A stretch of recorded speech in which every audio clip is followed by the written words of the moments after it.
Korang pernah tak terkena sekali lagi? Banyak kali dah terkena ni.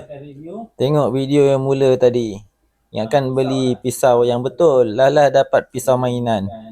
Masih ramai lagi jual barang yang tak jelas dekat media online kan. Hari ni kita review satu pisau ni. Ni baru saya beli dapat yang betul.